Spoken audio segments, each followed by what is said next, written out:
No one saw it coming. Not the judges, not the audience, and definitely not the man standing center stage. When Paul Potts nervously stepped into the spotlight in 2007, few believed the awkward phone salesman with the trembling voice would survive the audition. But within seconds of singing his first note, the room froze. The man they nearly laughed off the stage had just delivered one of the most unforgettable performances in Britain's Got Talent history. What happened next became legend. But what happened after the cameras stopped rolling? That's the part most people never hear. Paul isn't just a memory from talent show history. He's a world-touring tenor with 22 concerts planned across 4 countries in 2025 and 2026, including cities in South Korea, Germany, Sweden, and Slovakia. From global stages to standing ovations 2 decades later, his voice has only grown stronger and his story deeper. Like and subscribe to discover how Paul Potts went from underdog to opera icon and why the most inspiring part of his journey might be happening right now. They thought he was in the wrong place. A shy,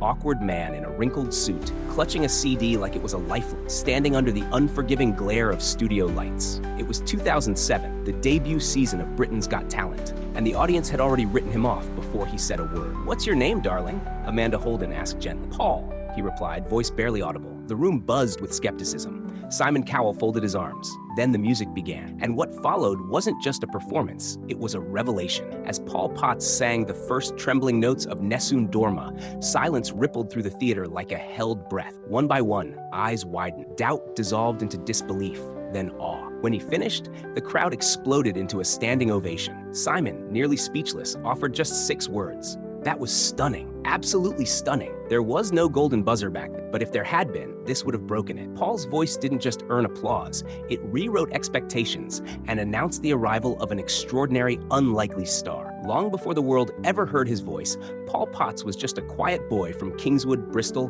born in 1970, to a bus driver and a supermarket cashier. Life didn't hand him a spotlight, it handed him struggle. As a child, he endured relentless bullying that chipped away at his confidence, leaving deep scars that followed him into adulthood. But through all the noise and pain, one thing remained his refuge: singing. It was in church choirs and quiet moments alone that he discovered the power of his voice, even if the world hadn't yet. In the years before Britain's Got Talent, Paul's life was anything but glamorous. He worked as a mobile phone salesman at Carphone Warehouse, blending into the everyday hustle of customers and call plans. Few knew that behind the counter stood a man who had once dabbled in politics, studied humanities, and taken on amateur opera roles in his spare time. He even traveled to Italy to train, but never earned a penny from singing. His passion was real, but the path was brutal. A burst appendix nearly killed him. A benign tumor followed. Then came a bike accident that left him with a broken collarbone and whiplash. He stopped singing altogether. That dream, he thought it was over. What changed everything wasn't a master plan. It was a moment of chance. He met Julianne, the love of his life,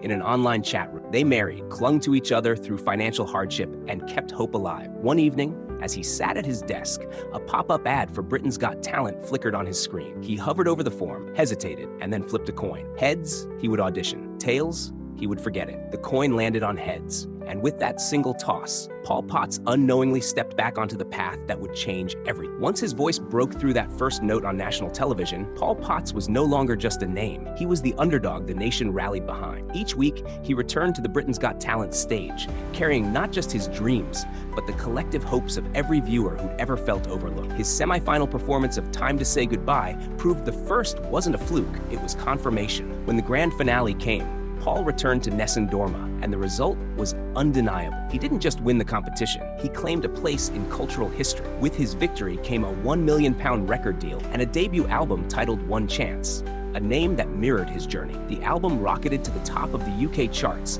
turning the once unknown phone salesman into a household name. But success didn't come without questions. Some critics argued he didn't belong on the show, that he wasn't the undiscovered amateur Britain's Got Talent promised to champion. He had opera experience, they said. It wasn't fair. Paul, as always, answered with quiet honesty. "I never got paid for performing. I paid for it myself." While a few questioned his eligibility, millions more embraced him. His story wasn't just about technical talent. It was about perseverance, humility, and a voice that came from someplace deeper. And nowhere was that love more passionate than in South Korea, where Paul's voice and vulnerability struck a chord. forward. He didn't just find fans there, he found something closer to a second home. Winning Britain's Got Talent may have changed Paul's circumstances, but it didn't instantly rewrite the deeper parts of who he was. In fact, even after signing a £1 million record deal, he didn't rush to quit his job. For 6 months, he kept showing up to Carphone Warehouse, quietly going about his day like nothing had changed. Fame may have arrived overnight, but adjusting to it didn't. The cameras captured a victory, but not the weight of everything that came after. As Paul stepped into the world's spotlight,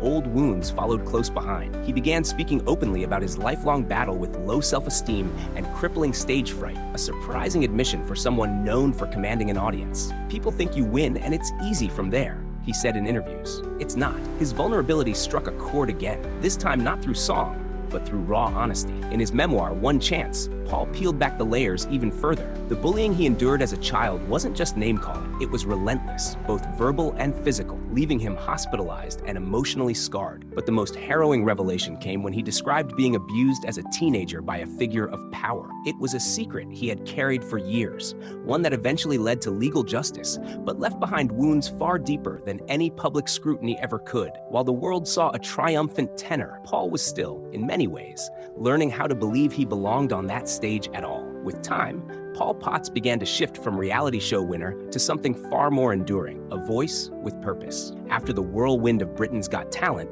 he didn't stop at one album. He went on to release several more, exploring a range of musical styles while staying rooted in the operatic tradition that first won the world over. Eventually, he parted ways with Simon Cowell's label and signed with Sony, a move that marked not just a business decision, but a new chapter in his artistic journey. But Paul wasn't just building a career, he was building a legacy. His success opened doors to international stages, and he soon found himself welcomed in places far beyond the UK. Nowhere was this more true than in South Korea, where he became a beloved figure, not just for his talent, but for his humility and sincerity. His concerts sold out, his albums climbed charts.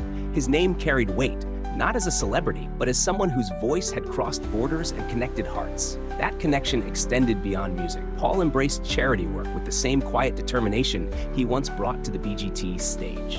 He supported children's education, championed cancer research, and even embarked on an extraordinary journey, walking from South Wales to London with a symbolic detour through South Korea to raise funds for orphans in Haiti. It wasn't about press coverage or applause. It was about impact. Music gave me a voice, he once said. Now I try to use that voice to help others. And in that, Paul found a way to turn fame into something far more powerful: service. Today, Paul Potts is living proof that success doesn't have to change your core. With an estimated net worth of $15 million, he could have easily traded his modest life for something flashier, but he didn't. He still resides in the same hometown where his story began, still grounded, still married to Julianne, the woman who stood by him long before the world knew his name. While others chased headlines, Paul quietly continued doing what he loves, sharing his music across the globe and using his platform to support causes that matter to him. His story was brought to life on the big screen in One Chance, 2013, with James Corden portraying Paul's journey from bullied schoolboy to unlikely star. The film captured the emotion behind the headlines, showing the world what fans had always sensed. This wasn't just a talent story, it was a human. During the COVID-19 pandemic in 2020, Paul initiated daily performances from his home, sharing music to uplift spirits during lockdowns. These sessions inspired his double album, Musica Non Prohibita, featuring 41 tracks that reflect the repertoire he performed during these challenging times. The album's title,